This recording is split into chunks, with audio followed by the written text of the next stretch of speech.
Live, or are we Memorex? Lordy, lordy, lordy, lordy. Let me just, yeah. Welcome one and all to the body of the Kirk. Baby, baby, baby. We'll get into stuff in just a moment. I'm just making sure I've got all my notes. Mind you, the live on Sunday didn't need any. All your fault, so to speak. Hibiscus is fully topped up, so bloody hot though. Before we get into the Wednesday sermon in the body of the Kirk, allow me to welcome some parishioners to the Simon this evening. I think Andrew James has been a little lively this evening. He says, Totley 69 has opened a shop next to the Kirk. It sells aubergines, cucumbers, wax paper. Not quite sure what we would use wax paper for. Maybe I'm being a bit naive. Cody boxes, bootleg CDs, ciggies, water pipes, and funny looking balloons in all flavours and colours. That actually made me laugh out loud. And Andrew James continues. The ladies are complaining about the quality of the bum paper in the bogs. And Tower Block Tracy says the nave, sanctuary and chancel is too hard on her knees. Don't be mentioning Tower Block Tracy and the word hard in the same sentence. It will become all unnecessary this evening. Roy Gordon says, hello, one and all. I hope you're well. Welcome, Roy. Welcome to the body of the Kirk. Budge up, everyone, if you can get in, Roy, if you're not already in the pew. Stuart says, evening, double A. Evening, all. Evening, Stuart. Andrew James says to Stuart, here, you're in Amalia's pew, so budge up. Penny Hen, welcome Penny Hen to the body of the Kirk. I've come early to get in the front pew. Vivian Darlaw says, pew's filling up nicely here, getting comfy. Are we in for another good night, Rev? Oh, you bet you're sweet, Bibby, Viv. I think that might have been hell yeah, says Vivian Darlaw. Roy Gordon says, hello, Adrian, your worshipfulness. I've spruced up the pews and laid on the wine and mini Battenburgs. I hope you're well. Adrian, question, are we rejoining the EU through the back door? He's scaring me. Roy, you should know by now, the whole of the Labour Party loves a bit of backdoor action. So, yes, I would imagine we're going into the EU through the back door.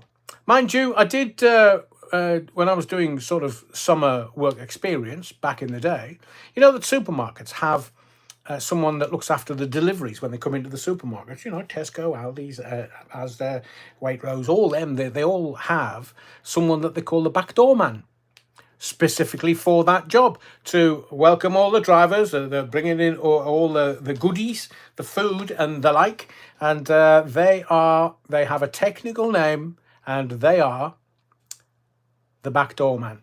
Now, can you imagine going out on your first date? Oh, hello. Yes. What do you do for a living? Oh, I'm a backdoor man. End of date. Slap face. Storms off out of the body of the Kirk. But it is genuine.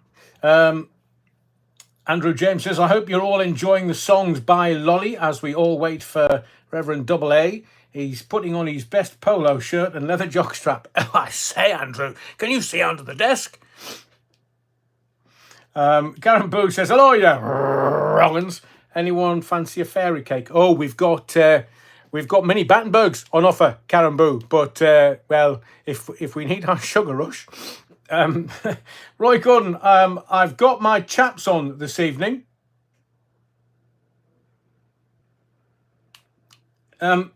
Could get a little uncomfortable. Oh, I say. Your chaps chafing this evening, Roy? Well, you know what to use, don't you?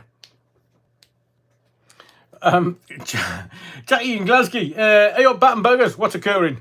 Everything. It's all kicking off, Jackie. Paul Morton, evening all. Slicing the Battenburg again. Can't wait.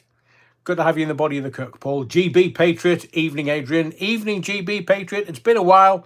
Good to know you in the body of the Kirk. Yeah, the moderator says, any sweary Marys tonight, you'll be sweary married off. Talker 69, evening Adrian, evening Talker 69. Fern, evening all, welcome Fern. Penny Hen, my Mary's very sweaty. Is it a Mary Hinge evening or a Betty Swallocks? Seemingly it got up to 28 or 29 degrees today. I was not daft enough. Ginge and sunshine don't mix.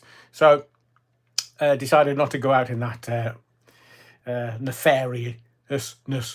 GB Patriot says, Oasis, you should be known as pay off divorces tour. I know, 20 million in Chokey for a divorce. 20 mil. I mean, that's never mind 20 large ones, 20 mil. But they're getting like, is it 50 million each? They reckon it's costing 400 million to put the tour on. It's wonderful. Oh, hang on a second.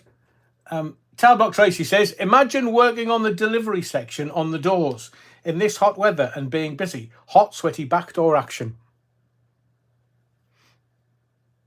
It will be Betty Swallocks on the back door tonight. From the chair, good evening, Adrian. I've taken out the wheelchair space in one of the pews. Good on you, from the chair. You are always welcome in the body of the kirk, even if you come up on the rostrum and deliver the sermon this evening. You can have a chair anywhere you wish in the body of the kirk. Belinda Jane Harris. Oh, hello, Adrian. Belinda Jane, hello. That's kind of a Sunday. I'll just address you as Belinda because it's midweek. It's hump day. Not quite sure what everyone's going to make of that. But Wednesday, hump day. Pauline Makepeace, no heat where I am. Have jumper on. Where are you, Pauline? Are you in New Zealand? Got family in New Zealand, and they sent videos over showing their dog jumping at the snow. And I was thinking, oh, please, dear God, I could love a bit of snow. So you can have, in New Zealand, I mean, obviously breathtakingly beautiful, you can have snow on the mountains and you can have beach wear, all in the same country. Stuart, Dublin was 20 degrees today. Missed the cold. Me too, Stuart. But 20 degrees in Dublin, that's a bit of a sweaty. Wiggy videos. We don't get the sun in Merseyside, and we don't get the paper either. Ba-dum. Good one, Wiggy videos. Worcester. Pauline Makepeace. Worcester. Surely in Worcestershire there would be some kind of orange ball in the sky today. It was 28 degrees, seemingly, from the Shandy Drinkers. Killed in Somerset today. I am feeling sorry for you now. My empathy and compassion is abounding, because I was hoping everybody would be a little red. Not like this. This is Sicilian red, which is a completely other story. We're not going to talk about the boat. Can't, because there's kind of legal stuff going on, but we will eventually. Les Virgil. Oi, Rev, you missed my message. What? Rev, Les, what? Do it again then, and I'll read it out. PT Ham, evening Adrian, and all budge up on the pews. Yeah, we're all this Battenburg and altar wine. I think our derrieres are a little getting broader in the beam, shall we say. So I was out with the new Mrs. Allen the other day, and I saw this massive, I'm not a size queen by any stretch of the imagination, but saw this massive digital clock. And I said to her, I think I need that because, old age, peoples are not like they used to be. And I've no idea how long we've been going. Is it 8? Yeah, 8 minutes. I need to, make sure that I'm Nigel Farage shames 2-tier Britain as his, I don't know what that said. Maybe I need me gogs on. But I was going to get a large digital clock so I could see where I was in the running of the Wednesday or Sunday sermon. So Tablock Tracy says, I am not able to attend as I'm on holiday. Oh, I say, Tablock Tracy, you slacker. I am back in France again, staying in a lovely little commune called Ile de Vache. Tablock Tracy, tell me that again. You're staying in a place called Ile de Vache. Does it rain there all the time? I'm sure it's going to be soaking wet in Ile de Vache when Tablock Tracy's staying, surely. But I do hope you get a bit of heat at some point, Tablock Tracy. Stick your head to the sun. Oh, Nikki Watson's in the body of the cook this evening. Evening all. Evening, Nikki. Peter Sadler, I've heard it's a bit saucy in Worcestershire. Yes, very good, Peter. Pennine Counties. Where's the organist? Yeah, where's the organist when you need one? I could have done with one earlier. Aren't they called fluffer girls? Pauline Makepeace. Peter Sadler, yes. I often smell from my house. Bless you, Pauline. Roy Gordon, saucy and Worcester. Love it. Top 69. I have battened down the hatches, Andrew. And I think we're Battenburged enough. So let's get stuck in, shall we? I was going to run with a load of comments that have been posted on some of the videos. I think we'll get to those over the next couple of days. There is lots. And I'm not a man to over-exaggerate or over-egg the particular pudding, but it's very busy at the moment. Somebody said ages ago, Adrian, you know all this stuff that's going on in the world, like Westminster and stuff and stuff and stuff and America and stuff. Well, what's the answer? Get an allotment. Who needs a gym when you've got an allotment? So I was thinking about doing an allotment channel because seemingly getting your hands dirty in the ground is the new rock and roll, baby. So I've got myself an allotment. I've been working on the allotment. Oh, that's lovely. So there's lots of things going on in the background. It's very, very busy. So we'll just kind of meander our way wherever we want to go this evening. GB Patriot, got to go, Adrian. Mother calls. We'll watch rest of live when she's gone to bed. 2 strokes is not something I'd wish on my worst enemy. Yeah, okay, get it, GB Patriot. I hope your mum is okay, and obviously, don't mind you. We're not going to have a long one tonight. I know length's never been a problem, but we're not going to have a long one this evening. Let's have a look. Anything? Breaking news. Man in wheelchair stabbed to death with machete in London. I know, Andrew. You know why they're not jailing them? Well, you know why they're not particularly bothered about people being knifed to death? Because they've only got 90 prison cells left. I mean, these clowns, it don't matter. It does not matter which political hue you're talking about. I think... so I'll ask you a question, and you can comment. It's not a 1 for yes or a 2 for no before you start. It's one of those. I think you and I are of the common sense brigade, because I think we've seen a bit of life. We kind of understand what the game is, but we've got all these people hectoring each other and just shouting, and then we've got what we presume are our leaders. What's that? English bottle cap. Are you a dig or no dig gardener? English bottle cap. I'm going straight in for the dig. We'll get to the common sense thing in a second. I'm a full old-fashioned dig. Let me just write that down. What was I saying? Common sense. I'm a dig guy because on the paternal side, my granddad was an insane gardener. I mean, just because they had like 9 kids. So he used to grow all of his own produce in the garden because he needed to feed the kids and his missus. He was also a miner and worked in the shipyard. So, yeah, you know, had a tough old life, did my granddad, Billy. But he was insane. And my dad then kind of followed on, and he was a champion leek grower, an onion grower, and... the length of his parsnips were a sight to behold, let me tell you, and his aubergines. So I kind of didn't. I mean, I worked with my dad on his garden because, again, he had like massive raised beds, and him and my mum were self-sufficient. And I'm not for this no dig thing. I mean, I've taken this allotment on, and I spent almost an hour of my life today. Top of 69. No, I'm not an uphill gardener. There's no slope on my allotment.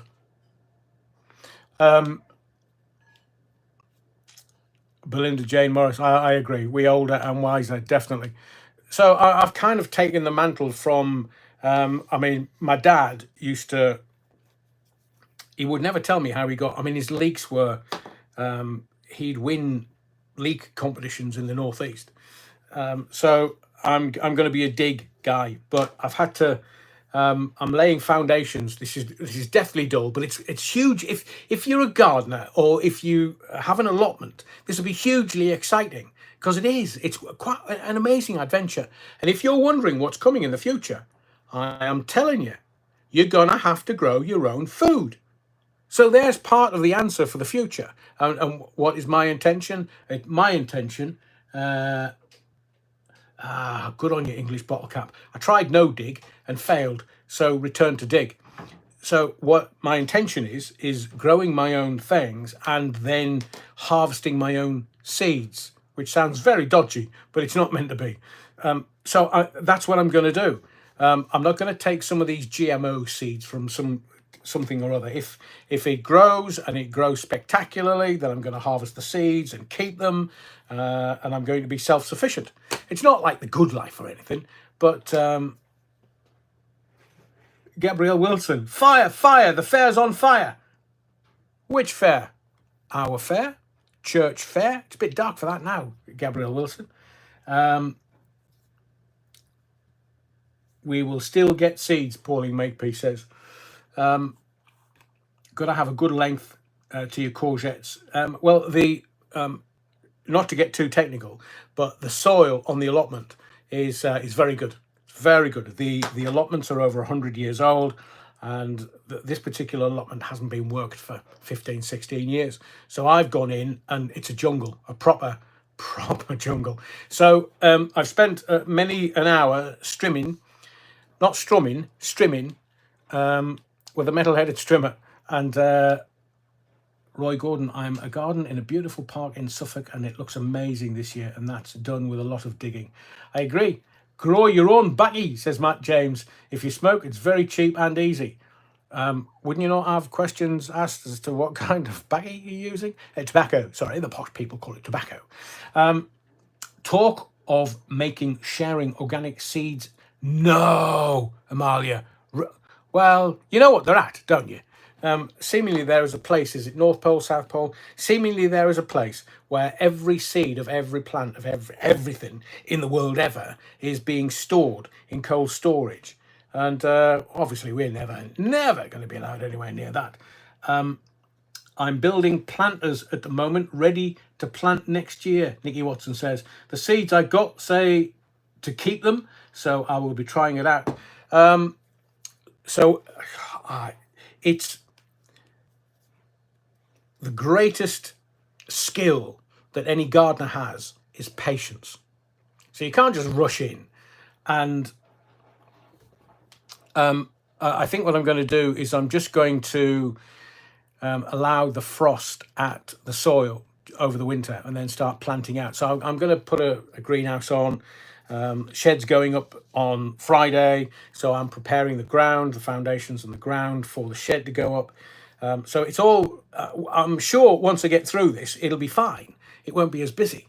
But it's interesting that so many of you have got huge experience in the garden. And that's not a euphemism. You're wrong. Top of 69, a raised bed suitable for growing the devil's lettuce. So long as you stamp your feet afterwards, give it a shake. Tower Block Tracy, mighty erection, eh, Rev? Yeah, it is mighty. And doing me back in. Yeah.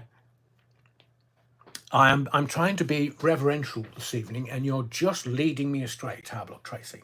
Matt James says, depends what soil you use. Belinda Jane Harris, grow potatoes first to break up the soil. I was thinking about that.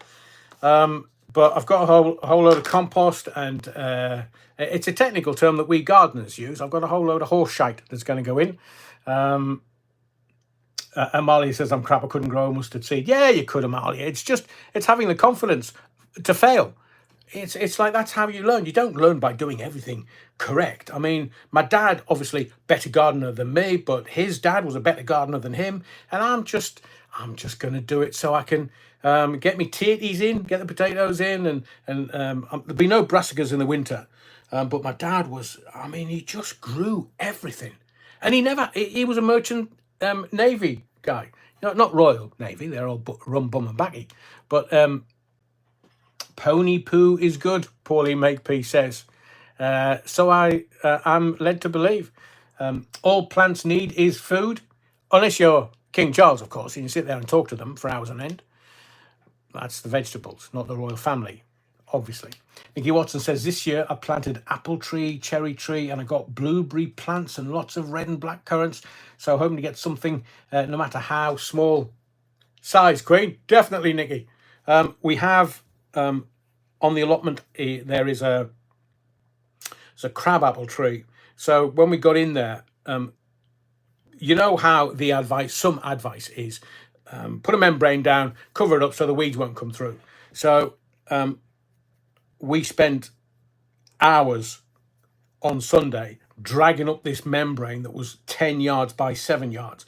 Obviously, the ground was bone dry, but where the tree is, it's in the middle of the allotment. It's just crabapple, so I'm not really sure I could do anything with. Des Ashton, oh, you, I was Royal Navy. Sorry, Des, apologies. Well, I did it with a twinkle in my eye. And the minute we got the membrane out and kind of watered the tree, the apples have just gone the size of footballs now. How does that work? Trees love water, evidently. So it's not weeds, wild plants. Oh, well, Pennine County, I get that. But I am looking for stuff that'll, just to get one bed going. And I'm going to have some raised beds. Yes, I'm going to try everything. So I've got skills. And I'm sure everyone watching tonight, whether it's the back garden or an allotment, it's always very exciting to watch stuff grow. I'll wait for Tower Block, Tracy. Or as Adam said to Eve, stand back, Eve. I don't know how big this thing gets. Amalia says to Andrew, I have one plant that I've almost killed about 9 times. It's a peace lily. I feel so sorry for it. Even though I don't have a clue, it tries and tries to survive. I do talk to it. Have you not seen this triffid? It's hang on, yeah, this triffid that's next to me. I've had that like 12 years. And all I do is just feed it once a week. Pot it on when it gets too big. It was pot bound a little while ago. Matt James, shortcut the mushrooms. Oh, am I allowed to grow shrooms? I thought they had to be done in the dark. Exactly that. They're not going to tax allotments. Surely not. Anyone went, you said scrumping, PTM. That's apple nicking and for cider. I don't know what I can use the crab apples. I mean, some of them are beautifully ripe now. They're the size of footballs, but apart from stewing it for apples for pies and not sure what I can do it for. Bad Wolf Project. Yuck. I've been known to grow mushrooms in my knickers. Yeah, wrongin'. Oh, I did grow some shrooms once in a bag. That was the right pain in the arse. Before we start, I mean, I'll update you on what's going on. But I don't suggest that I'm any kind of gardener. I'm just going to learn as I go along. Loads of mates and friends and family friends have gone, oh, I'll give you a hand. I'll do this. I'll do that. So I might just sit back with a brew on and watch everybody else do the work. Typical foreman. Karina Jane, my conifer tree have all died after 28 years. What, this year, Karina Jane? Not that I'm a horticulturist or anything, but I think it's been particularly damp this year. Ask Tower Block Tracy. Louise Hampson, I never did. Never did what, Louise? Ria Odell, your yucca is almost as good as mine. Had mine almost 20 years. They last forever. I know. Oh, crabapple jelly, nuts and bolts. What does that taste like? I mean, I know on the next plot, I was talking to the old boy who has it, and he's got some, I don't know what the apples are called, but they've got a crunch, and they have a very gentle taste to them. I think it might be called Diamond or something. And he said to me, "Oh, just take any you want. They're all over the floor. Just pick them, pick them, pick them, pick them. I don't care. Pick them." And I was like, "Blimey, maybe I can start." I can start bribing the local horses for their horse shite. So take all the apples down there and go, you can have apples if I can have what your horses excrete. I think it's a fair deal, to be fair. Moderator Hayden, you've been at the Christmas cracker jokes again. Hayden, what you up to? John Druzzle, evening Adrian, evening John. Roy Gordon, jams and chutneys, Adrian. They're not exciting. I'm not sure I'm any good at chutneys and jams.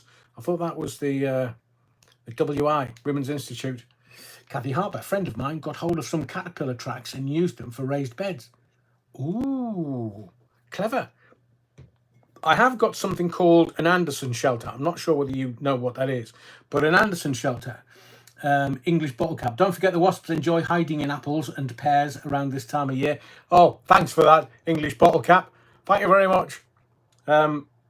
I know that some of the apples that have fallen off the tree, the local wildlife have had a go at them. So I'm just binning them. I'm not really using them. Under this government, we will all be back bartering as methods of surviving. I've no doubt, Des. I have no doubt. So that's what's going on in the back. There is other stuff going on in the background for the channel, but I'm just trying to get me fingers a little green, not with envy, but I'm giving it a good go, and I will update you on the lives because it's new and it's exciting, and judging by everyone's comments about their garden and their flora and fauna, it's the excitement abounds on the channel. Scrumpy, low alcohol but full of sulfites. Nice, scrumpy. Cider. I know a really good cider poem. If you're sitting comfortably, I shall regale you with I like cider. I like cider. Cider makes me fat. When I fat, I's happy. When I's happy, I works harder. When I works harder, I drinks more. I like cider. Cider makes me fat. I was taught that by my very dear friend who came to the wedding when we were 12 years old. I've known that silly little silliness 50 years. I like cider. The Bad Wolf Project. A few years ago, a company was formed called Barter Card. The purpose was to trade services for services instead of paying cash. Ooh.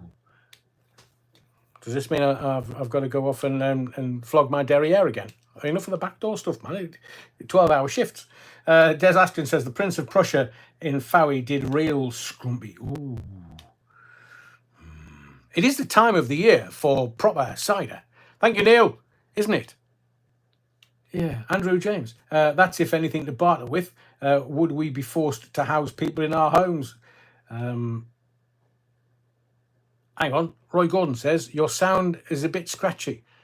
Can everybody kind of give me the thumbs up? Let me know if... what was it that we did last time? Was it the Bluetooth or something that was on in the background? The Wurzels. It wasn't... oh, Bluetooth off. Is my Bluetooth off? I think so.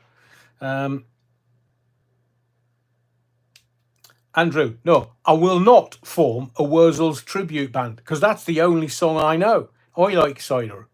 It is scratchy. All right, okay. Let me just see if I can ignore me fingers.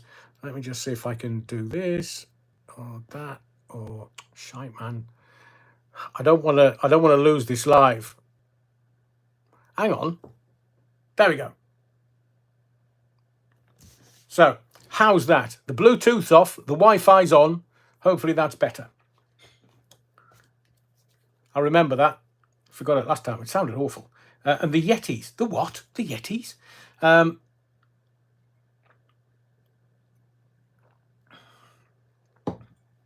Andy Turner says, wow, he just poked me in the eye. It's a skill. And my hands are up here. Paulie Makepeace. Pershaw Plum Festival coming up soon. Lovely. Jules D is late, but hello. Right, so let's get, once Jules is in the pews, in the body of the cook, let's get stuck in. So we all know about the Oasis reunion. We've been talking about music the last couple of lives, but it depends whether you think it's good news or not. But they are adding more dates, seemingly, because 4 million or a couple of million people have tried to get tickets and they haven't got enough. So they have booked Wembley for 10 nights. They've got Glasgow. Well, they can only do one night at Glastonbury. The Bad Wolf Project, Wurzel's Combine Harvester. Isn't it strange how the BBC treat the Jermaine Jenner saga very quickly, and yet Hugh Edwards totally different? Oh yeah, oh yeah. We'll talk about that then. So let's get back to the beginning. Janus, I want to talk about that as well. Because I do believe that I watched Starmer, and we will talk about Starmer the Harmer in just a little while, because I do think what is needed now is just common sense. That's how I did my radio shows. That's how I earned my living, by not being, I mean, it was outrageous at times, but it was always about straight down the line common sense. Because I do believe that people that watch this, the channel, and people that are the silent majority have had enough of all the BS. We've had enough. And we're looking for people to lead us, to be leaders, not managers, leaders. So I do think that there should be some kind of common sense. And as I've said to you before, I'm not one for histrionics. I'll just get on and know what I know. So what's the book that I'm reading at the moment? So you don't have to. Look at young Klaus, the Schwab. It's called Stakeholder Capitalism. And it's not one of your, one of those that you can read down the beach. Honestly, it makes me brain smoke. But I'm going to read it because I've said to you before, and nobody else is saying this. Absolutely no one is saying this, because they either haven't got the intellectual rigor to work it out, or they're just looking for stuff and riding that BS wave in, and are not really doing it. They're just doing it for clicks and likes. They're not doing it for actually giving you answers. So I'll go about it quietly. That's why I've got an allotment. I'll make sure that I've got enough to feed my family, and not getting away from that. It's hard. Gardening's hard work, but you have to be able to feed yourself. The basic needs are roof over your head and food in your stomach. So we're going to take a common sense approach on this channel. Some other people would like to think that they can be common sense, but you have to have a real grasp of things to be commonsensical, if you will. Alan, nice bedtime reading. Oh, tell me about it, Alan. Hale and Pace, the two Rons. Oh, they were fabulous. They were fabulous. Nicholas says, sorry, Rev, we have the match on. Need a live pass out. We will catch up tomorrow. Enjoy it, Nicholas. Sunderland, top of the league, top of the championship, by the way. We've won every match. I mean, I'm looking at it thinking, how on earth have they managed that? So I hope your side plays well, Nicholas. And thank you for the bits and pieces on X that you've sent over. Really appreciate it.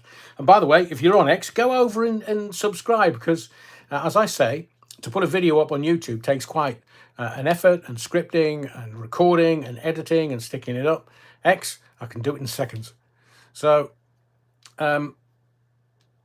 please, if you are on X, I would appreciate a sub. And I'll follow you back, just in case you want to go, oi, yeah, Robin. Des Ashton says, the establishment does not know the difference between management and leadership. I know they don't, Des. They're all corrupt. I mean, there's multi-millionaire Starmer the Harmer, and he's going, oh, yeah, it's fine. I mean, he doesn't care, because me and you pay for his heating, me and you pay for his grub and his family's, and me and you pay for his abode, domain, and dwelling. It's not him, it's all a freebie for him. Kathy Harper, we need another general election. Oh, they're not going to. Look, they're whining on about Brexit and how we're going to rejoin the European Union. I will talk about it in a minute. But look, if they want another vote on Europe, then let's have another bloody vote on general election, because I'll guarantee you Farage and Reform will absolutely steam in. Did you see the little rumour that sort of appeared in the newspapers the other day, where seemingly the Tories are being asked whether they would prefer to amalgamate with Reform? And they're saying that if the Tories amalgamated with Reform to become like one party, they would kill off the Labour Party. Labour Party wouldn't get a look in. Certainly after the last 7 weeks, Starmer the Hammer to Tia Keir. Serious question from Towerblock Tracy. Now you have an allotment. Do you have a tartan travel rug in the car and a flask? We can have a GoFundMe to get you a flat cap. In the words of the great Chinese philosopher Towerblock Tracy, Foxtrot Oscar, I am not stopping in a lay-by with a little picnic table and 2 chairs to have a cuppa on the roadside. Hayden, thank you. I know you do. And I thank you for the contact and the follow, of course. PT Ham, is he scaring you yet? He's always been scaring me, because you can see what he doesn't give a flying about anybody else except himself. He doesn't give a flying about anything or anyone else unless it's got Kia's name written all over it, especially at 6 o'clock on a Friday. Shabbat Shalom, Kia. Alan says, if they don't want another riot, they're sure pressing the riot buttons.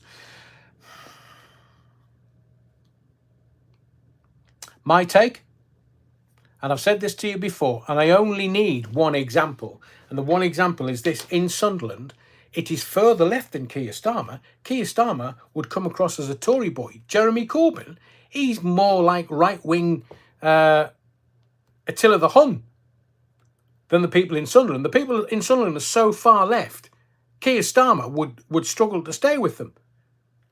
All of Sunderland is red. All of it.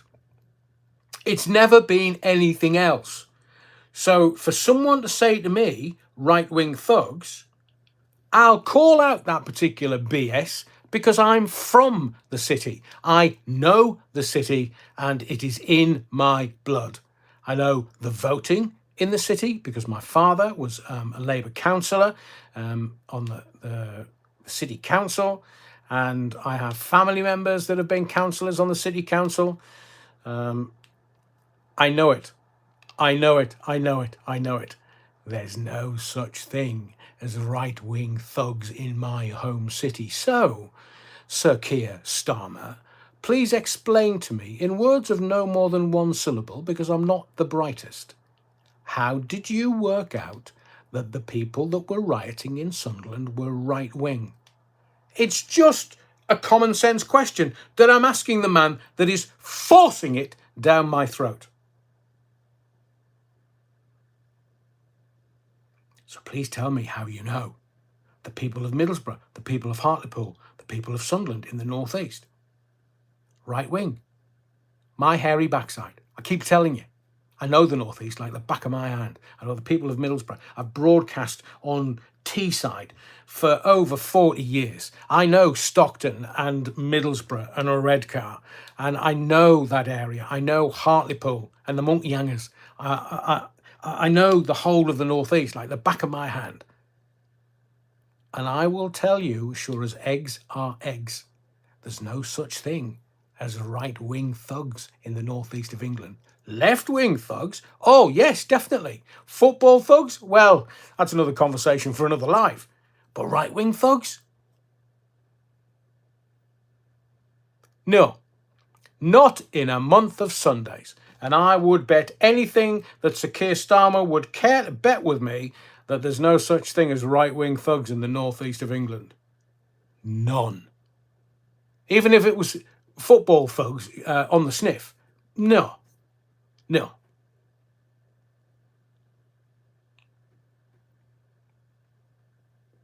And Darlow. Yeah, Viv. And Darlow. Yeah, Darlington. Well, Darlington's a bit more posh than Sunderland, Viv. But again, you know, you're looking at Middlesbrough and Stockton and Darlington. You're looking at left-wing, red. But I will say this before I get into it, because I want to talk about the Royals first, because something's happened and I'm not sure about it. Louise Hampson says, hang on, let me have a look at this. Starmer doesn't give a flying foxtrot. Pensioners can pay for heating or food. I think he needs to pay us. Seemingly he's got a fortune of about 7 million. So how did he manage that then on an MP's wage? Or was it the barrister's wage? Stuart, is Starmer here in the body of the Kirk? No, I wouldn't let him in. I mean, I know Clarkson barred him from the pub. I'm putting this down here now. If Sir Keir Starmer, 2-tier Keir, Starmer the Harmer, tries to get in the body of the Kirk, he's barred. I've got God on my side, not his, because he's an atheist. He's got... Hang on a second. Hang on. I thought the left wing were atheists. So how can he have a God? Because he has. His missus and his kids have. So how can he have a faith? He can't. So I'm telling you now, Clarkson can bar him from his pub. Sir Keir Starmer is barred from this body of the Kirk. I'm not having bloody atheists in here, in the body of the Kirk. Not having that. So, just telling you, he's barred from the church. The Kirk. My Kirk. My Kirk. My rules. The Bad Wolf Project. Red, blue, orange or green. They don't care. They never have. They never will. It's all about lauding power and cash. Yeah. Brown envelopes, seemingly. The man talks a right load of Betty Swallocks. I agree with you, Des. Oh, yeah, the barrister stipend. Of course, Pennine counties. Never met a barrister that's struggling, have you? Bad Wolf Project. Starmer has a 10 million plot of land up for sale. Does he? Oy, oy, oy, oy. Grubby old tart. That, not the Bad Wolf Project. 2-tier Kia. Andrew James said, "Oh, people will die to free up the housing stock." You get the gist of the game now, Andrew. Because look, I'll say this to you, and I've got stuff I want to talk to you about Starmer, because I watched that press conference today and the press conference yesterday. You'll notice that all this activity, he was kind of around but not around. Well, of course not. He was on his bloody holidays. Didn't tell you he was on his holidays, did you? Because Ginger Growler would have been in charge. Oh, and one of the things I was going to say to you, and I know everybody's got an opinion on Starmer the Harmer.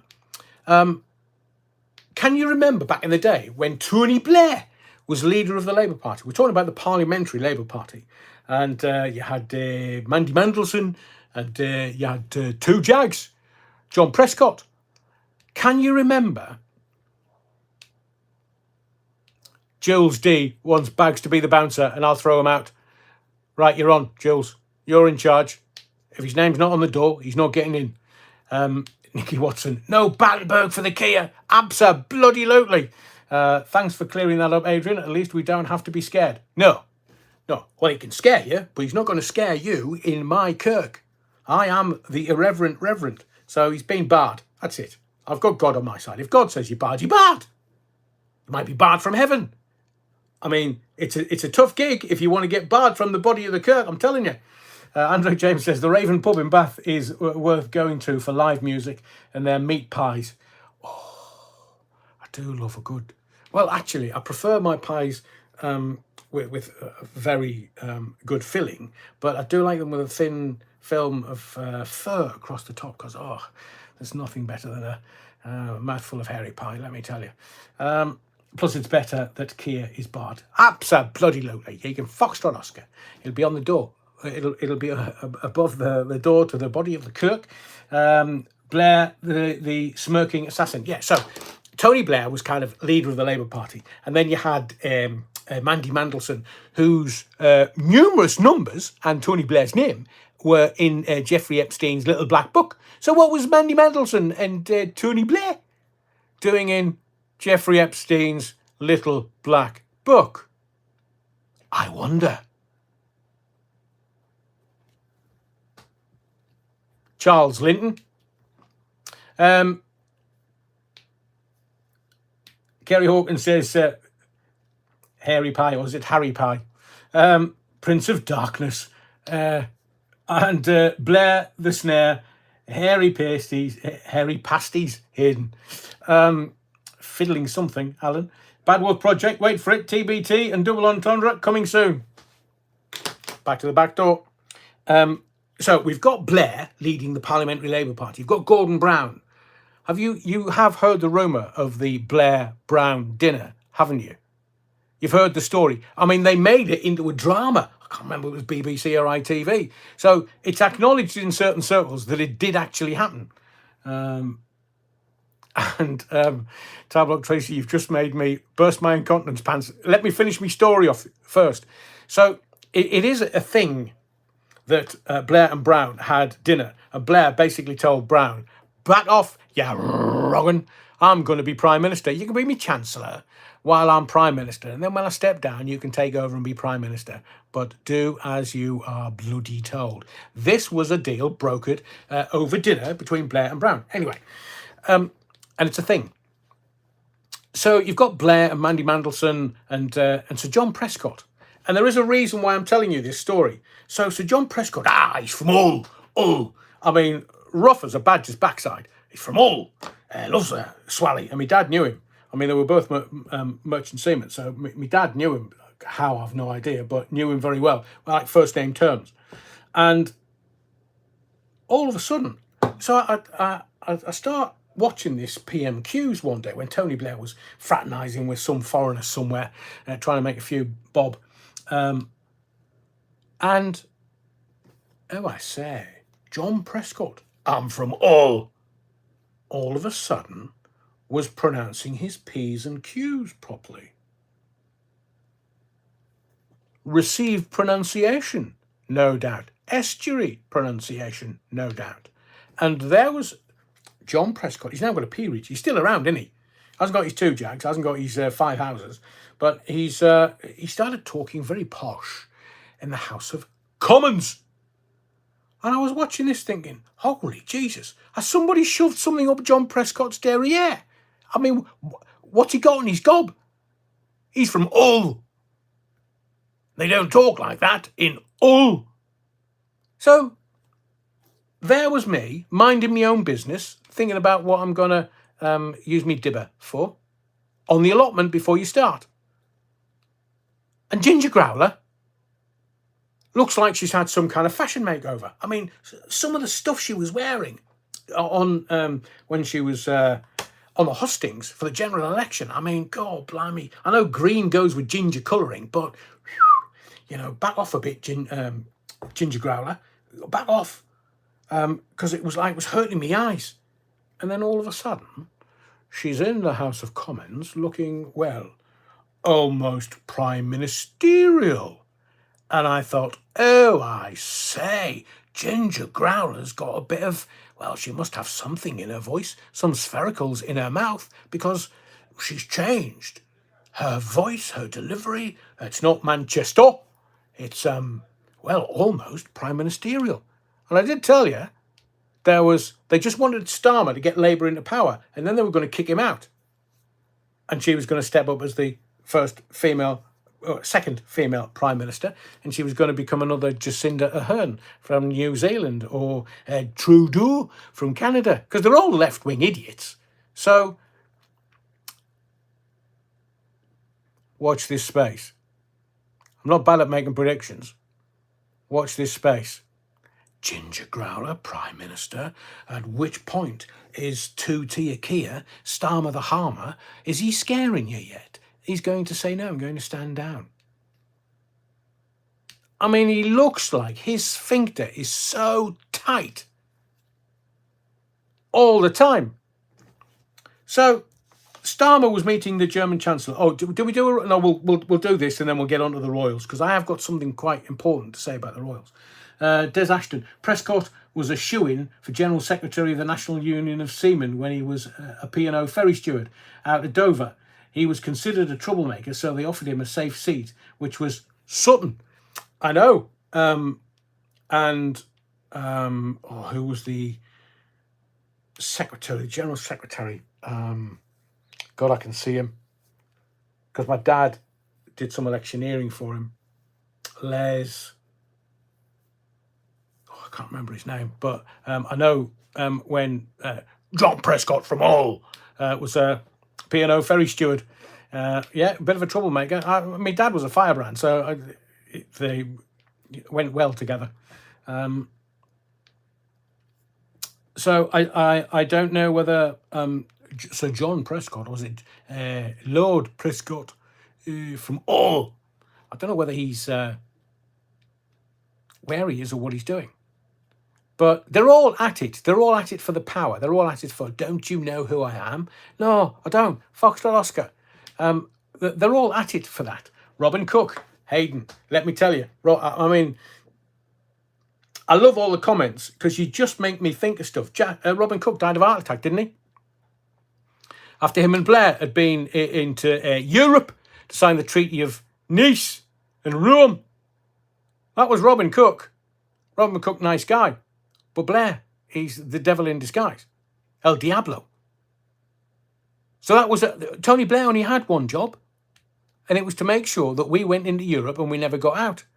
And no wonder David Cameron was ostracised by the Tory party because he got the vote he didn't want, thinking he was going to get the vote he did want. And then the Tory party realised they're going to have to do some work for once. Politicians work my hairy backside.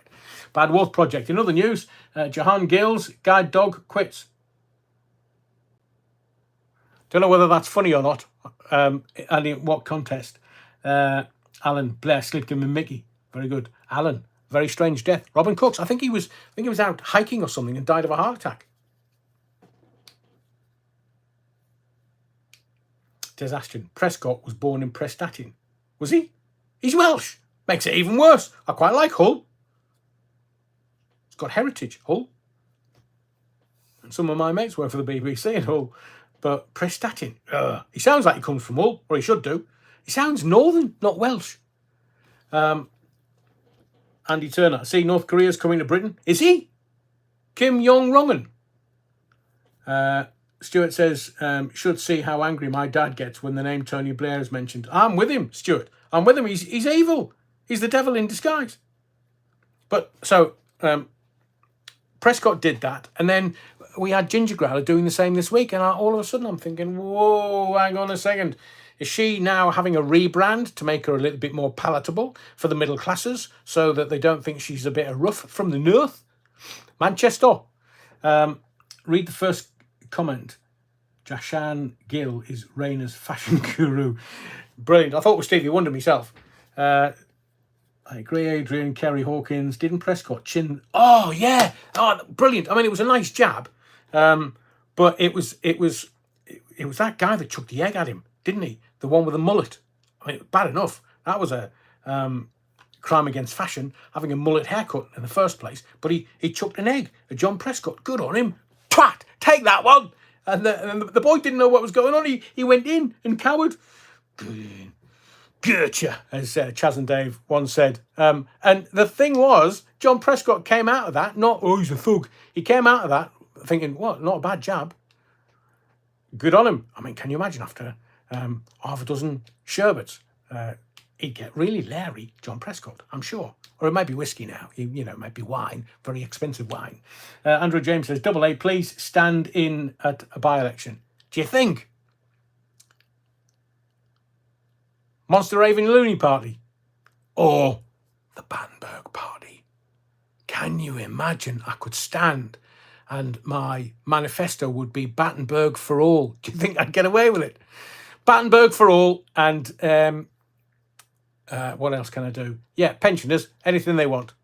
Give it to the pensioners, anything they want. They've had a tough time. They've had to deal with these idiots in Parliament for all their lives. So maybe we come up with a manifesto.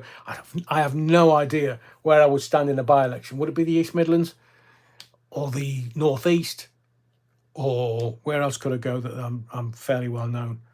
Well, anywhere in the North East, East Midlands. That I think you've got to pay, is it like a couple of grand? You've got to, I mean, I don't want to be Count Binface because my face is very bin-like. Do you think he's got a brother? Count Binface? Bin Laden? Could I stand as Count Binface's cousin? Bin Laden? Or Bin Laden? That would be funny. That would be funny. No sex on Sunday, says Andrew James. Oh, you can have the Battenburg. That'll make up for it. No, Battenburg minis. Full, proper Battenburg. English bottle cap. Prescott left Wales in 1942 at the age of 4 and was brought up initially in Brinsworth in the West Riding of Yorkshire. Well, they all sound the same, don't they? East Riding, West Riding. West Riding's near Leeds. East Riding's Hull. Oh, could I be? That's very kind of you, Pennine Counties. Could I be Count Binface Jr.? Could be Bin Liner, Bin Laden, been to the pub. Ria Odell. Is it a 500 quid deposit? Tarblog Tracy. Battenburg party. Can I be your number 2? That is the funniest fucking thing I've seen all night. That is, sorry for the language, but that's proper. Hang on. And then Alan Farage lost a few deposits in his time. Depends who we deposited it with, Alan. Have a word with Tarblock Tracy. I think she's had loads of deposits. Bovril, even horse riding, East Riding, West Riding, horse riding. We're back to the stuff good for me roses. Stuart says none of them understand the Battenburg thing, Adrian. You might just get away with it. Oh, can you imagine? I could go on Newsnight and then go, what's this Battenburg thing, Mr. Allen? What do you mean? Well, you say free Battenburg for everyone. Is this just promotion for Mr. Kipling's cakes? No, do you want me to tell you about the BBC presenter that was organising scat parties up at the Metro Centre in Newcastle? We'll now go to the adverts, said the director. Can you imagine? I mean, it's funny enough telling people that are new to the body of the Kirk what we're at and why we love our Battenburg, but do you think I should stand?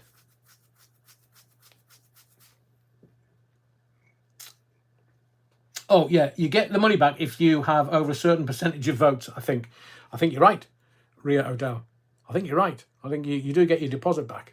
Although I'm not going to want my deposit back if Tarblock Tracy's been gargling with it. Roy Gordon, Tarblock Tracy, you're on form tonight. Must be the bloody altar wine. Anybody seen the altar wine tonight? Who's at it? Who's at it? Alan, the national debt would double with the Battenburg bill. Yeah, but what fun we'd have. And we'd all smell very, very nice. Very nice. You wouldn't be coming out saying, oh, you might want to leave at 5 minutes. Right, you, Shell, 164 watching, only 64 likes. Yeah, tough crowd tonight, moderator. So, come on, just smash the likes for me. You know, I always appreciate it. So, let's get into Starmer the Hammer more. He was with the German Chancellor today. I can't remember. Oh, Olaf Scholz. Olaf. Starmer and Olaf Scholz hold a press conference. Now, I know that the German economy is tanking. Pun intended. Andy Turner says, I thought you were standing. No, I'm sitting down. You're wrong. And it's tanking. So there's Starmer the Hammer. He goes over to see the German Chancellor to renegotiate trade and defence deals. And he said, oh, it was the last lot. Yeah, the Tories, aye, yeah, them. Absolutely messed it up. But that's all he's got. So for 4 years, he's going to be saying, not us, governor. No, it's the last lot. The wrong uns. The wrong un party. He's blaming the Tories for the lack of Brexit deals. So you know what he's going to do, don't you? He's going to do it via the back door. I've told you, they're all backdoor merchants in that Pink Palace. Lioness sleeps no more. I do believe, Mr. Allen, I don't know the story of the Battenburg.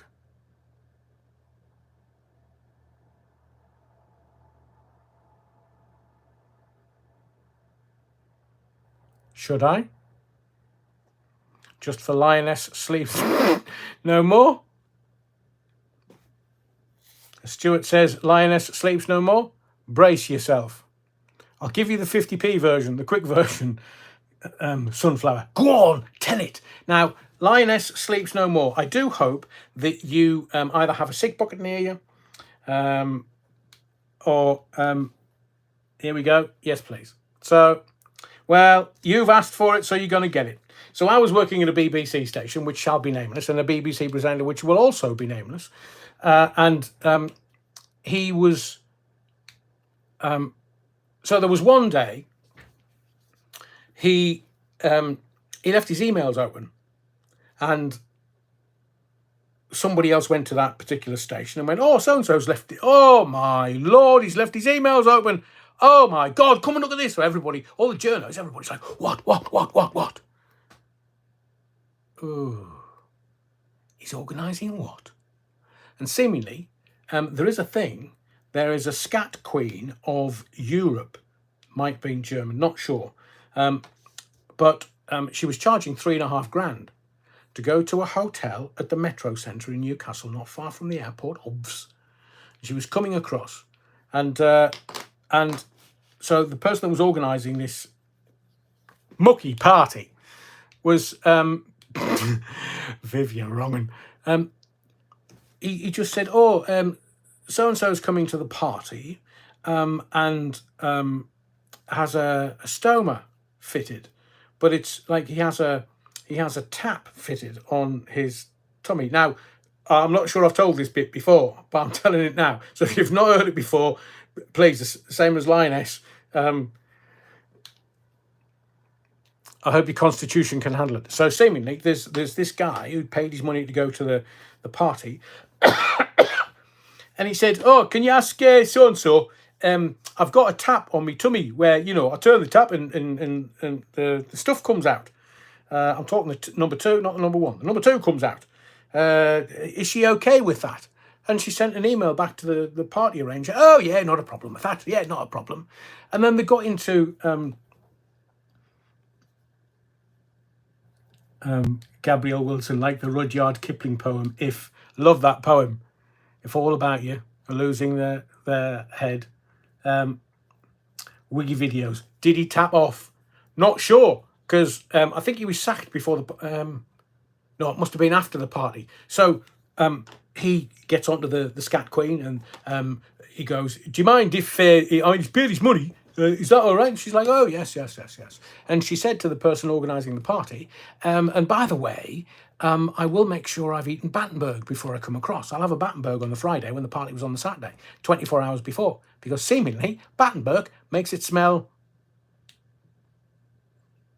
sweeter.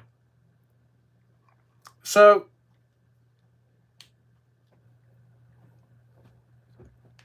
anyway, to cut that very, very long story, very, very short, he was sacked not shortly afterwards because they had all the evidence on BBC computers. A bit like some other people that I'm not going to name for legal reasons, but they dragged him in and they said, so tell me about. Hang on a second. I'm waiting for a response from Lionesses. So that's where the Battenburg comes from, because I don't think Kerry Hawkins knew the story. OMG, she says, and green face from Kerry. So that's why we just use it as a not even a euphemism. But I need to know that the lioness sleeps no more, hasn't fainted, and she's not traumatized.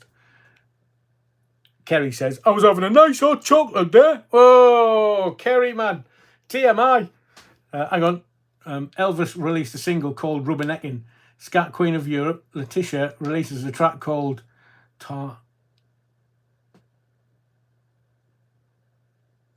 Lioness is fine. She says, OMG, that's disgusting but funny. It's true. He got sacked because they had all the evidence on the BBC computers, and they just presented all the evidence, and it was right, Foxtrot Oscar, mate. Sunflower says it's a sweetener. Roy Gordon, I just finished a 12. I hope you flushed afterwards. And the Old Bovril, don't forget the pegging tool. Oh, yes, the Old Bovril. That's another story for another night. I think we'll end up just traumatizing Lioness Sleeps No More, and she'll never come back to the channel. So he lost his job, and then he went to another radio station. Was this before or after? I think it was. No, it was before.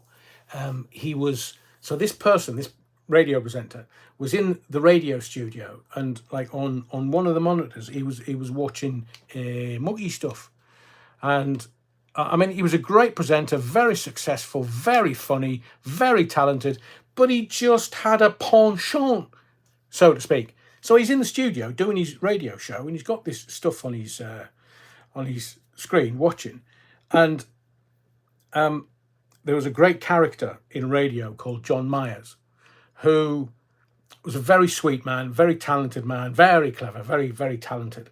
But he was just, he wasn't very, he was streetwise with people that had money.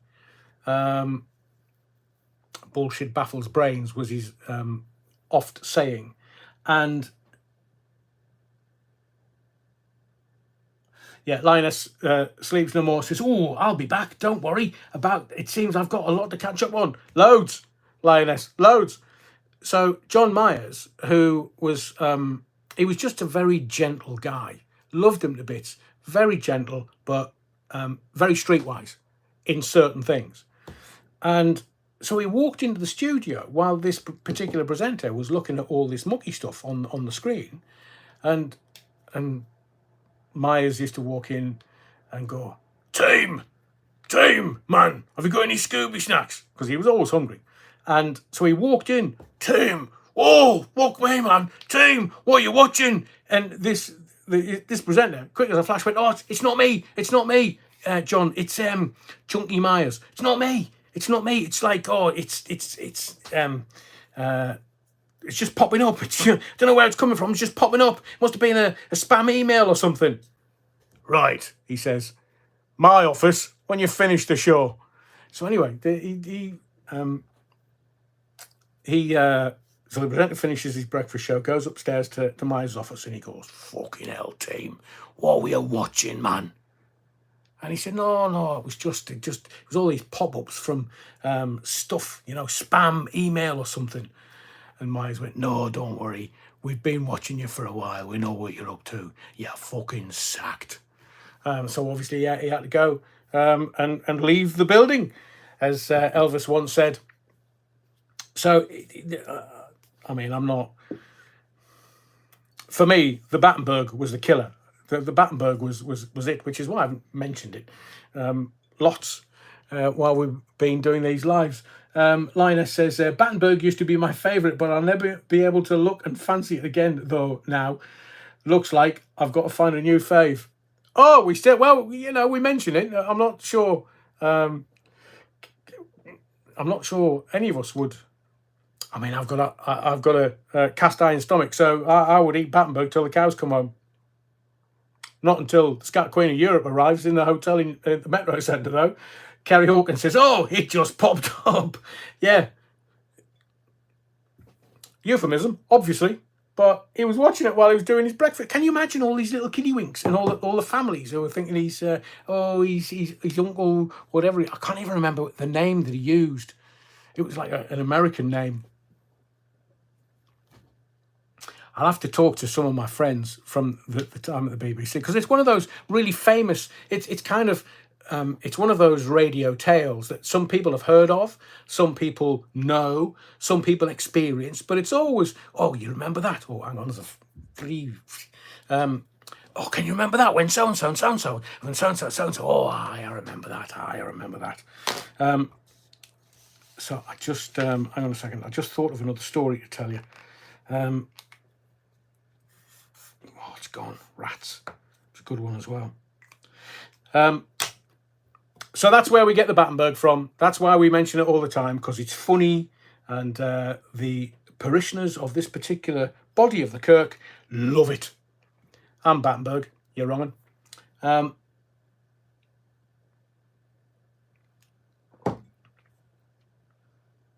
was the story I was going to tell you? Anyway, we'll get back to Starmer. So, things can only get better for Tony Blair. I think D-Ream are going to have to remix their song to "Things Can Only Get Worse" with Sir Keir Starmer. He's only been in 7 weeks. I mean, how depressing is that man? Do as you're told. No. Linus Sleeps No More. Like the sound of them, might have to give them a try. Malia, haven't had Battenburg since a child, and now I'm never likely to either.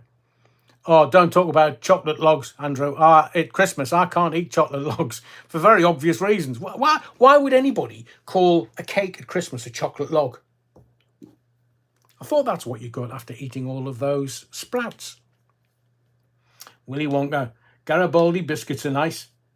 Sunflower, they've got squirrel shite in them. Stuart, Adrian, do a video on the Battenburg story for any newbies. I think I should. I'm not sure if I should pin it as the first video. You say, oh, hello, my name's Adrian. This is the Theatre of the Mind. And do you realise what Battenburg cake is used for? We'd get shut down, man. Chocolate fudge packer cake. Brilliant. Andrew James. Anyone else find Oasis headlines are just a distraction from the real news? Yeah, you got it, Andrew. You've got it. The Jermaine Jenas story. I was going to do it on Sunday, but it's really simple. All this stuff, we had the Hugh Edwards stuff. I mean, that was bad enough. And look, Jermaine Jenas has just been stupid. He's just been a bloke and he's just been stupid. Now, obviously, his wife's going to give it to him tight. But there's loads of... I mean, can you remember Leslie Grantham? He did it on do you not remember what Leslie Grantham was doing when he was... I think he was doing pantomime or something, and he was talking to somebody on FaceTime or something, and he was sitting there going, well, I do that all the time for the newbies. And so it was all over the news of the world. I mean, it killed his career. And there's Jermaine Jenas. Has it killed his career? I think the BBC have overreacted. Although I believe this situation with Jenas is between him and his wife. He's been stupid. But they're saying that the two women that he's sexted, if that's the right word, why aren't they being named? Because according to Jenas, one of them hit on him in a bar, made it very plain that she wanted to dance. And he said, no, I don't want to dance. But over the next 24 hours or so, they were getting hot and sweaty via text. So why isn't she being called out? Because she knew he was a married man. And I get that there are women out there that like married men. But why does he have to lose his career? She knew he was married, and she's gone and wanted to dance with him. And he's gone, no, I can't really. But I'll text you. Now, here's the thing. Do you call infidelity the thought, the action, the word, the deed? So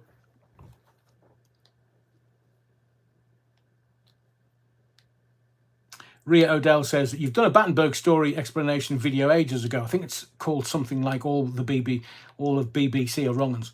Yeah, I think I have. Thank you, Ria. And Lioness says, oh my God, I don't know if I dare. Oh, what you been up to now? Hang on. Oh God, you need to be educated, says the moderator. Ask Cowblock Tracy. I believe she has a PowerPoint presentation she can send you. Pointed, it would be. So I don't... It's like the Sun had page after page after page on this story. So I think there's evidently some kind of firewall for two-tier Kia. So he's been protected by the mainstream media, and Jermaine Jenas has just been the sacrificial lamb. Now, I don't know whether he's going to come back from this. I don't know whether Leslie Grantham ever did, but he was just in his dressing room, and they had screen grabs of him sticking his finger in his mouth and doing whatever.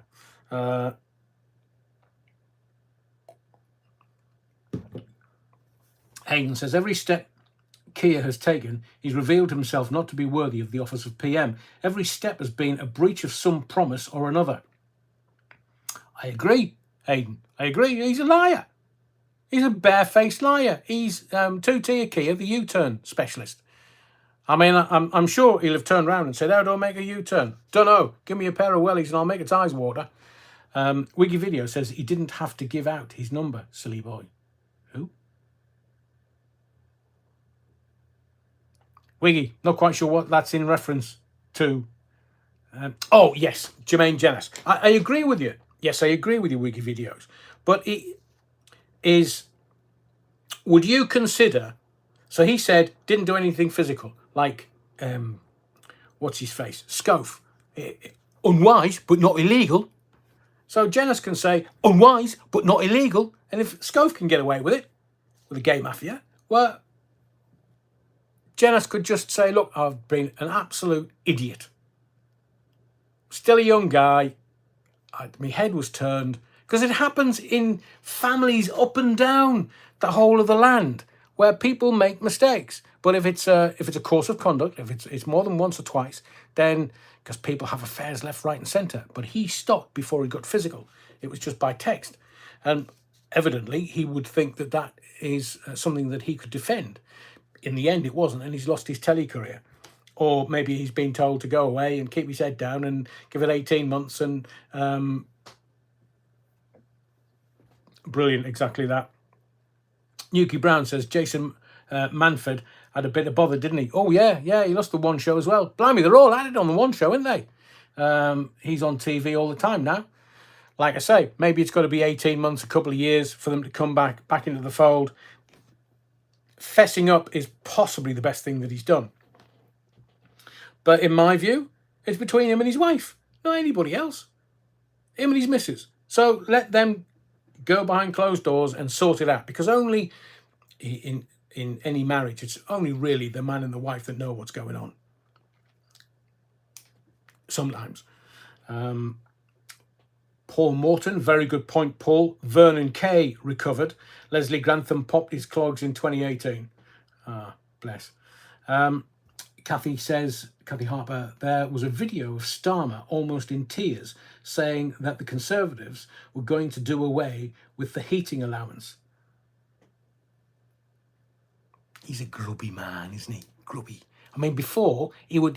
I don't know whether he was wearing no glasses at all or whether he was wearing contact lenses, but now he's never got those bloody glasses off his face. Mind you, he's got somebody supporting him, giving him money so he can buy £2,000 for a pair of glasses.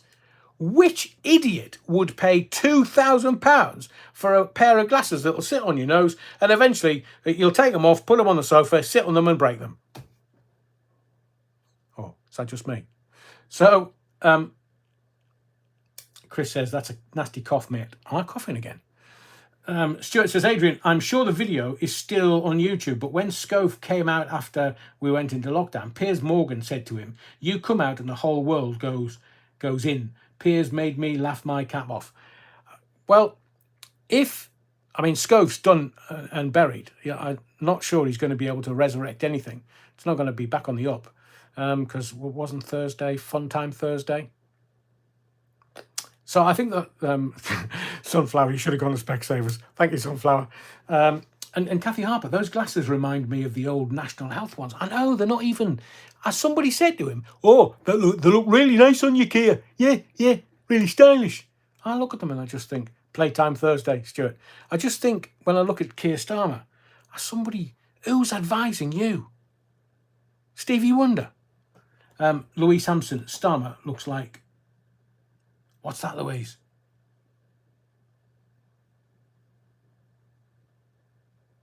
Hang on, Aidan. Some good news. Gary Lineker is leaving. Is he going to ITV or is he going to one of the independents to do the footy thing?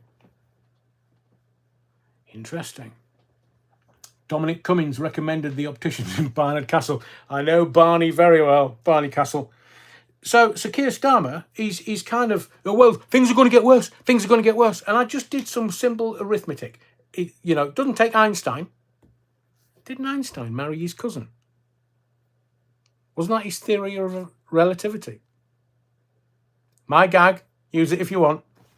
So things are going to get better before... They're going to get worse. And even just... Hayden. No, Alan. I meant Twitter. I just think that Keir... It's really simple what's going on now. Really simple. And all Sir Keir Starmer has to do is say, look, we know that the last bunch of idiots did the whole country over. But he's not, because they're going to do exactly the same. So let's look at how we're going to create the foundations for prosperity and wealth moving forward for the whole of the United Kingdom. And everybody will be like, yeah, brilliant, brilliant. And I would say to Sir Keir Starmer, because he mentioned Ukraine again today. So Reeves, his Chancellor, has said, we found this 22 billion black hole. There is a gag there, I'll let you do it. We found this 22 billion pound black hole. It's going to take a long time. And I thought, hang on, Sir Keir Starmer, Keir Starmer the Harmer, today says, I want 2 terms. I want 2 terms as leader. So, here's the deal. This is how he gets the country back on side. You know that 3 billion a year that we were going to give to Ukraine, which would amount to 30 billion for the term of our office, like 2 terms, that'll more than cover the 22 billion quid that they can't find.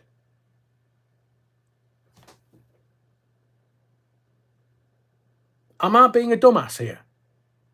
Because surely that's all he's got to do. And we know that Ukraine is there to wash money. It's corrupt. And I have done live after live after live after live telling you exactly what the war in Ukraine is about what the Russians want. It's the oil and gas under the Caspian Sea and the Black Sea. And Keir Starmer, he's saying we're going to give 3 billion a year to Ukraine. Well, why not? Or why doesn't he stop the 10 billion a year in foreign aid? It would only take 2 years, 24 months. That's not bad, Keir. That would fill the black hole. And Des Ashton makes an absolutely brilliant point. It was fully costed, and it was Blair Brown who handed the economy to the pirates known as the Bank of England. I know. So it's really simple. He's saying one thing to the camera, and you do know that the people in power, and he's not the power, he is not. He's just a puppet that's doing as he's told. Whether it be Westminster and Klaus Schwab, or whether it's, higher than that. I'm not going to mention the family names because I might never make another live. But he's just doing as he's told. And that's how there's 2 things here. Split them in half. 1, how do you think Klaus Schwab gets to tell everybody what they need to do? He doesn't, because the World Economic Forum is held twice a year. Not once, twice a year. Once in the winter, once in the summer. The summer one's not as big, but when they had lockdown, they moved the winter World Economic Forum to the summer. And Klaus is not sitting there with them all sitting around on beanbags and he's going, right, lads, what we're going to have to do is this. This is what you're going to do. Now, I'm not telling you again. I'm telling you once. Get your private secretary or somebody to note it down. This is what you're doing. No, they don't do that at all. I mean, they've bought off all of the politicians around the world. Jacinda Ardern, Trudeau in Canada, Sir Keir Starmer in the United Kingdom. What he does, very cleverly, he just puts it in a book. So then everybody that goes to, I think there's 3,000 delegates? There's 3,000 delegates. Loads of Chinese there in January. Loads of delegates. He just prints the book. They can buy the book. He makes a nice amount from that. What did it cost me? 15, 16, 18 quid? Blimey. $25. So all you've got to do is just give him a book. And Sir Keir, he's a barrister. He speed reads. So he could read that in half an hour and go, right, I know exactly what we're going to do. So there was 2 things. That was one. where they get it from. And what was the second one? Yes, so the reason why Starmer is always on the telly, and that's why you had Rich Boy Sunak getting soaked outside of number 10, and that's why they're doing it outside number 10, is so that the powers that be in the shadows can see what they're doing and what they're saying, so that their lords and masters, and I'm talking about the puppet masters that control the politicians of this country, can see that Sir Keir Starmer is cozying up to the German Chancellor. It was the bloody royals in the 30s that were cozying up to a particular Chancellor. Terry Wookford, nice to see you support the WEF. No, I bloody don't. I'm just, who was the very famous samurai who said, get to know your enemy, because when war starts, you'll always win. So, I'm paraphrasing, but yeah, it's probably keeping him in whiskey.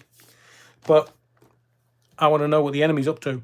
I know what the game plan. I want to know what the game plan is. So whether I'm going to knock my pipe out on the allotment is worth my while.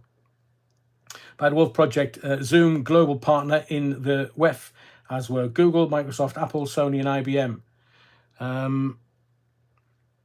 Do you know Göbekli Tepe? I've mentioned this before, but Göbekli Tepe, and I've tried to get the guy from Bright Insight YouTube channel on the channel. He never responded.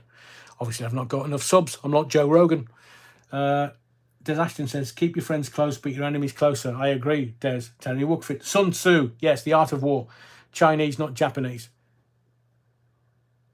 Oh, wait, man, Terry. Sunflower. Yes. Göbekli Tepe. So Klaus Schwab and WEF, with a billionaire, are like not allowing anybody to excavate Göbekli Tepe. I'm not quite sure what they think we're going to find there, because only 5% of the whole site's been excavated.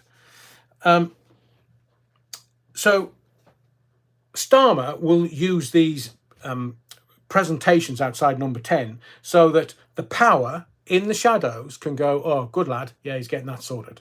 And that's why he's not going to stop economic migrants. He's not. Because it's the number one thing that the electorate in the Great British Isles wants the leadership to sort. They're not. They're not even putting them in prison because they haven't got any places. And it would make sense for a leader of a country to say, I get it. Look, I get it. I get what you're concerned about. So what we're going to do over the next 2 years, we're going to build another 10 prisons that will house 20,000 people. Mind you, it'll be everybody that's got a Facebook profile. But we're going to put people in prison. None of that.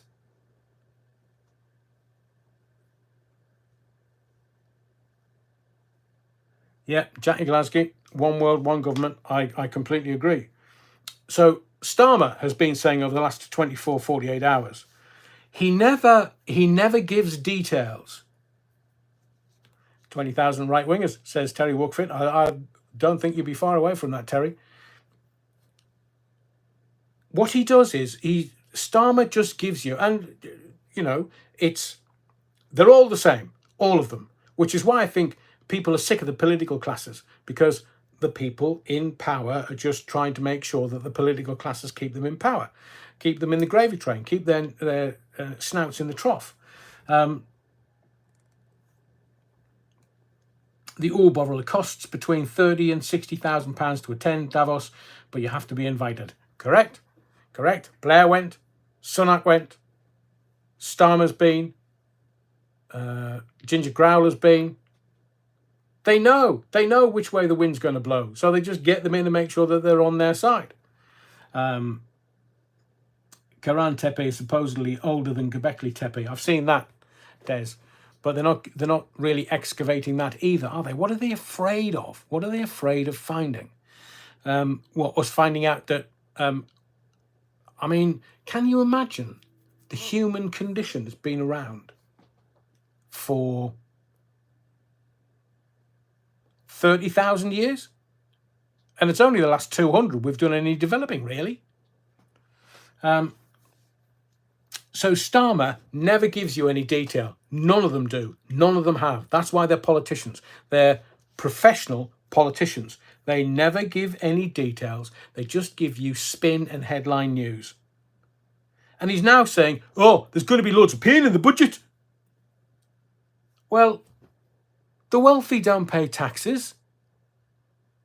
The wealthy have assets that they live off, and they live off in perpetual debt because you don't pay taxes on debt. It's the middle classes and the working classes that have to stump up everything. The wealthy don't pay taxes. So the middle classes are going to be targeted in October. I mean, can you imagine sitting there, you're knocking your pipe out every day, probably working with people you don't like, and then that idiot, that clown, turns around and says, oh yeah, you're going to get it. Bend over, you're getting it in October when we do the budget. I mean, if you want proof of the Labour Party and what they've done, you can look around the world. I've told you New Zealand and Australia and Canada, they're all part of the bloody Commonwealth, and they are left-wing, red, dictators, the lot of them. But I'll bring you back to one thing. And if I can prove this one thing, then everything else is a lie. But remember, Tony Blair told you, weapons of mass destruction. 45 minutes. Saddam Hussein has the facility to launch weapons of mass destruction. In 45 minutes, they could be landing in London. And everybody went, So, 25 years later, can we have the proof, please? He never had weapons of mass destruction. They had no proof of weapons of mass destruction. The weapons inspector. Suicide? It was the Labour Party. It was Tony Blair. He stood at the dispatch box and said Saddam had them. He didn't. But what we have in the prison system, rioters are replacing murderers. There's a guy that murdered someone with a machete 8 months ago. He's being let out. And we've got people posting memes on Facebook that are being jailed and are going in jail. What's going on with this country?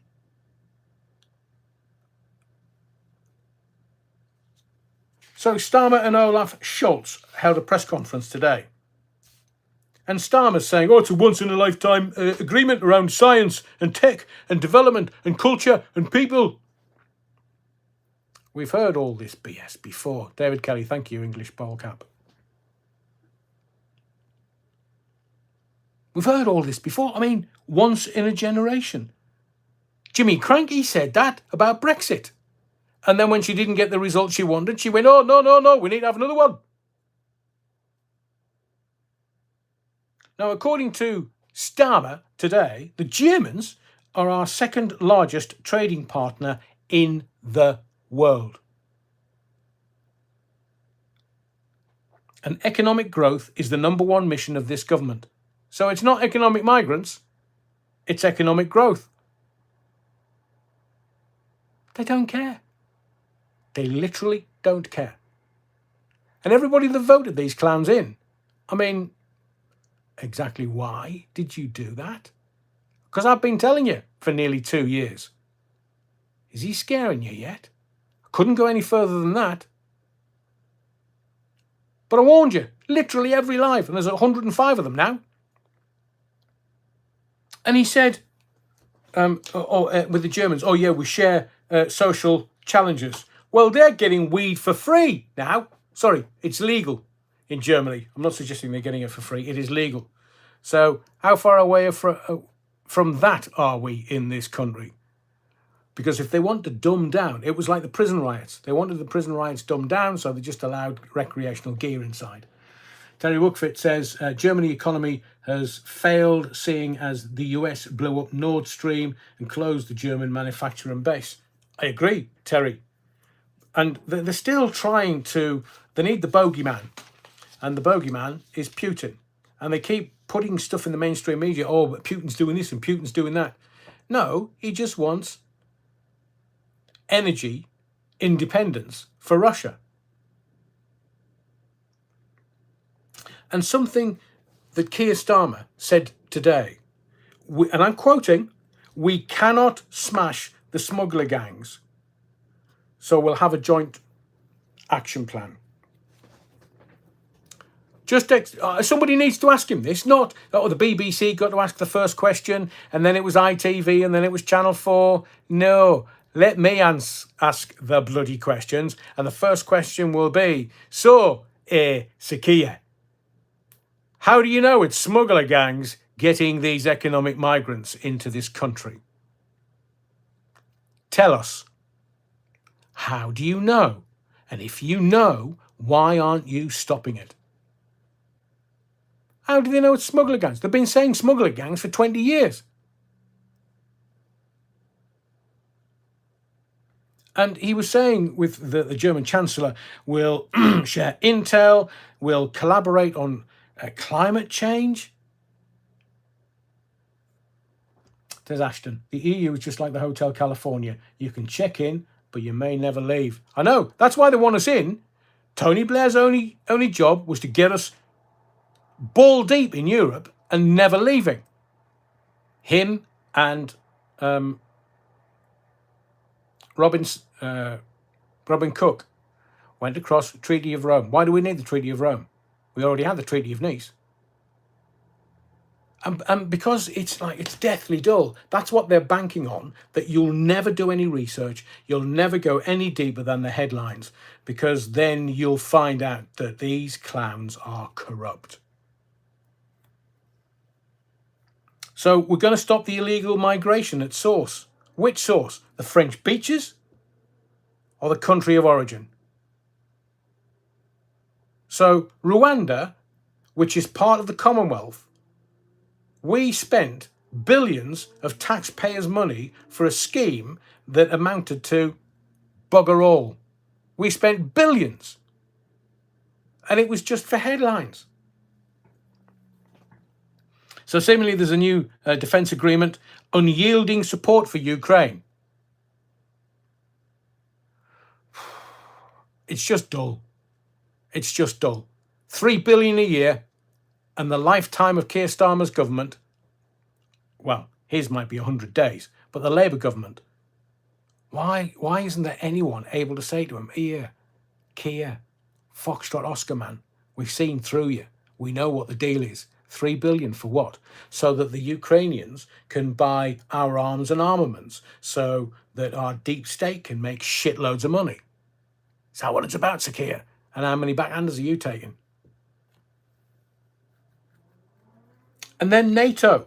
The minute Putin has told the West, the Americans, the Brits, the Europeans, if NATO gets involved in this skirmish with Ukraine, it's gloves off. Ukraine, according to Vladimir Putin, cannot and will not be allowed to join NATO. And then Volodymyr Zelensky saying, "Oh, well, can we have some rockets so we can launch them at the Russians?" Oh, made in England, so you technically can't fire them at Russia, because then England will be at war with Russia. Can you see how they do it? It's all in language. That's why they're politicians. It's all in language, but it's the way they use that language. Talker 69, did you know health and safety in France will not allow boats to leave without life jackets? All of a sudden, way back, they started wearing them to cross. I know. I mean, I asked the question on numerous lives. Where did they get the life jackets from? Kerry Hawkins at Ria Odell, because he had to go to Birmingham QE hospital for treatment and he faced abuse from some people. NATO bringing dingy people into UK, Ray Norton. I know. But all they do is, at the moment, they're pointing fingers at people and saying, "Oh, so you're a right-wing thug, are you?" No. I've been a card-carrying member of the Labour Party in my time. My family, all of my family, were members of the Labour Party in Sunderland. I come from Sunderland, which is red wall. You cannot get any more left-wing than Sunderland. And these clowns, all they're doing is, it's that the hang 'em and flog 'em brigade, which normally would be the Tories, but they're now pointing fingers and telling everybody else, look at this, they're all right-wing thugs. And everybody's going, what? What? We told you. And then they need some sacrificial lambs. People go to jail for it, and everybody else backs off going, oh, right, okay, there must be right-wing thugs then.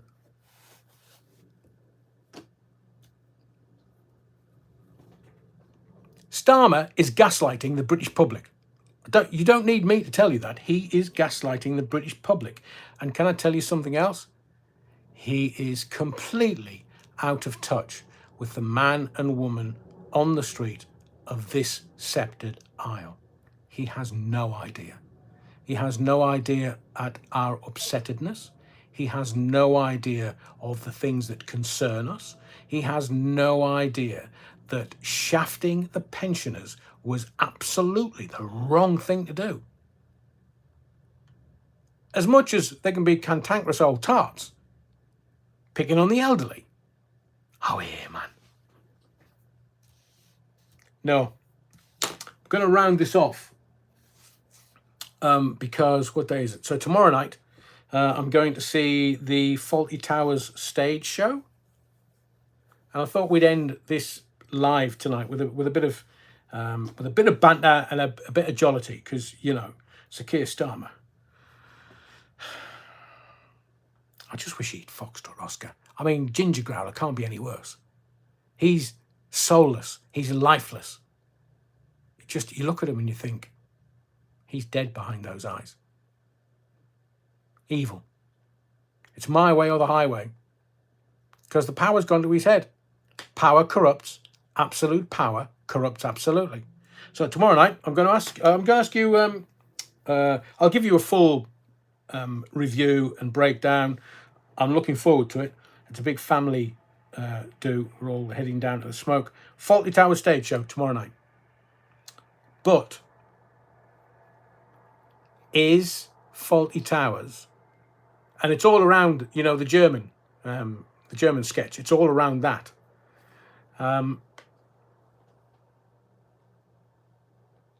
Lauren Taylor, if you have any money, what the hell do you do with it? Don't stick it under the bed. They're going to make you into digital currencies. Buy gold. Buy gold. It's a physical property.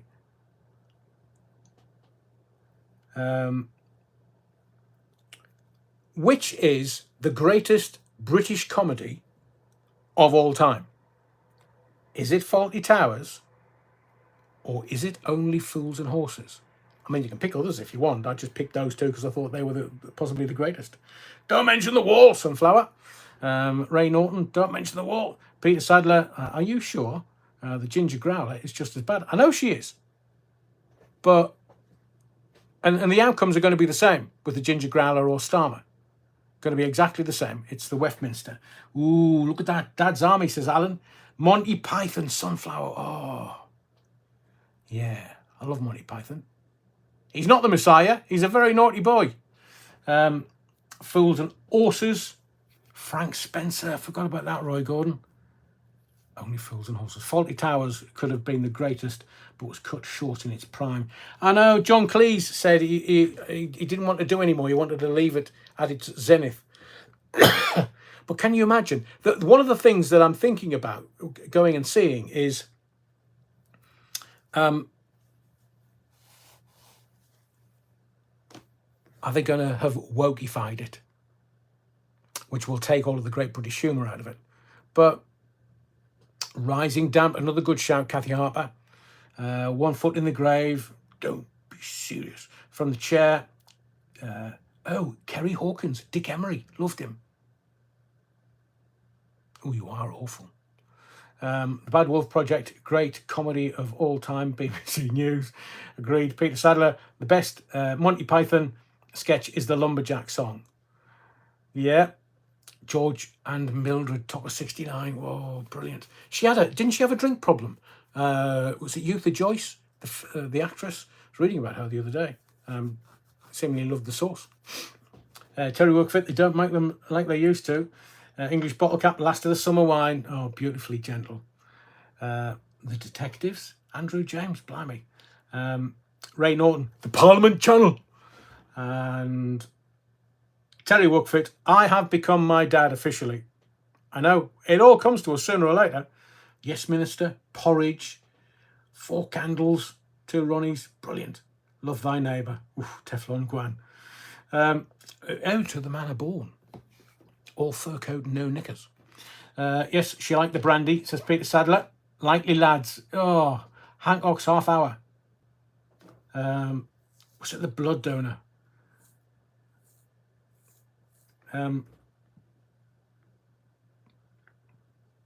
Yeah, loved Rick Mail, Kerry Hawkins. Right, I'm going to wind this up. I'll save some of the other stuff for Sunday. But only when I laugh. Fantastic, Roy. In sickness and in health. Gimme a man after midnight. Kathy, you're wrong. English bottle cap, Harry Worth. Oh, remember Harry in his pork pie hat? We're all showing our age now. Up Pompey, says Vix Tex. And Gabrielle Wilson, Blackadder. Oh, yeah. Wonderful. Thank you for your likes, and smash the likes before you leave the body of the Kirk this evening. We've run out of altar wine now, I'm being told. All the mini Battenburgs have gone, so have a little decorum. Don't upset the neighbours. It is obviously a holy place. We're back at Tower Block Tracy again. And please smash the likes on your way out. Make sure that you subscribe for more videos coming. I was going to tell you about ginger sphericals. Do that tomorrow.